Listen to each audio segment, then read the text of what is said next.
فرمایا کہ اللہ تبارک و تعالی نے ارشاد فرمایا ہے کہ ما یلفظ من قول الا لدیہ رقیب عتید، یعنی انسان جو بات بھی زبان سے نکالتا ہے تو اللہ تعالیٰ کی طرف سے اس کا ایک نگراں تیار رہتا ہے جو اس کو محفوظ کرتا ہے۔ اور رسول اللہ صلی اللہ علیہ وسلم نے ارشاد فرمایا کہ من صمت نجا،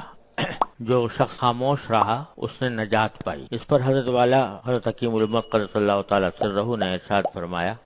اس آیت اور اس حدیث کی تشریح فرماتے ہوئے کہ انسان جتنے کام یا کلام کرتا ہے بظاہر اس کی تین قسمیں ہیں۔ ایک وہ جو مفید ہو، یعنی اس میں کوئی دین یا دنیا کا فائدہ ہو۔ دوسرا وہ جو مضر ہو، یعنی اس میں دین یا دنیا کا کوئی نقصان ہو۔ اور تیسرا وہ جو نہ مفید ہو نہ مضر ہو، یعنی کوئی فائدہ بھی نہیں اور کوئی نقصان بھی نہیں۔ اس تیسری قسم کو حدیث میں لا یعنی سے تعبیر فرمایا گیا ہے، لیکن جب ذرا غور سے کام لیا جائے تو واضح ہو جاتا ہے کہ یہ تیسری قسم بھی در حقیقت دوسری قسم یعنی مضر میں داخل ہے، کیونکہ جو وقت ایسے کام یا کلام میں صرف کیا گیا اگر اس میں ایک دفعہ سبحان اللہ ہی کہہ لیتا تو میزان عمل کا آدھا پلہ بھر جاتا۔ کوئی اور مفید کام کرتا تو گناہوں کا کفارہ اور نجات آخرت کا ذریعہ یا کم از کم دنیا کی ضرورتوں سے بے فکری کا سبب بنتا۔ حدیث شریف میں ہے کہ نبی کریم صلی اللہ علیہ وسلم نے ارشاد فرمایا انسان کا اسلام درست اور صحیح ہونے کی ایک علامت یہ ہے کہ بے فائدہ کاموں اور باتوں کو چھوڑ دے۔ حاصل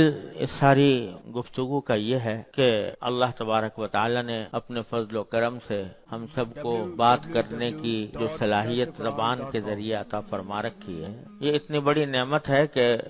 اس نعمت کا ساری عمر انسان شکر ادا کرتا رہے تو بھی حق شکر ادا نہیں ہوتا۔ اللہ تبارک و تعالی نے زبان عطا فرمائی، اس کے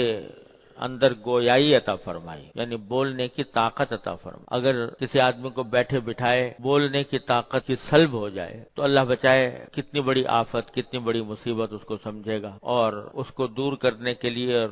گویائی کو بحال کرنے کے لیے کیا کچھ جتن نہیں کرے گا، کتنے پیسے خرچ کر دے گا، کتنے ڈاکٹروں کے پاس کے چکر لگائے گا، کتنے ہسپتالوں کے چکر لگائے گا کہ کسی طرح میری گویائی بحال ہو۔ اللہ تبارک و تعالیٰ نے اپنے فضل و کرم سے بے مانگے بیٹھے بٹھائے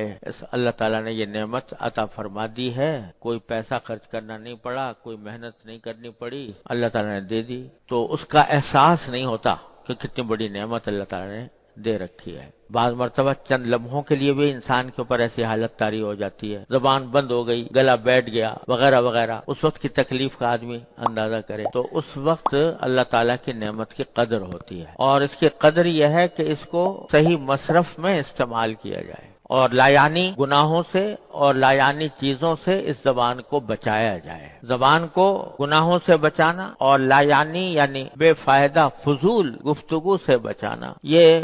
ایمان کی علامت قرار دی ہے۔ حدیث میں اس کو ایمان کی علامت قرار دیا گیا ہے، اور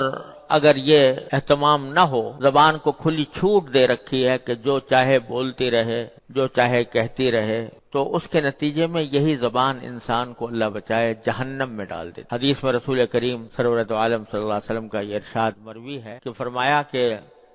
لوگوں کو جہنم کے اندر اوندھے منہ گرانے والی کوئی چیز اتنی خطرناک نہیں ہے جتنی انسان کی زبان ہے۔ اس کے غلط استعمال کی وجہ سے بے شمار انسان جہنم میں اوندھے منہ ڈالے جائیں گے۔ اعوذ باللہ العلی العظیم۔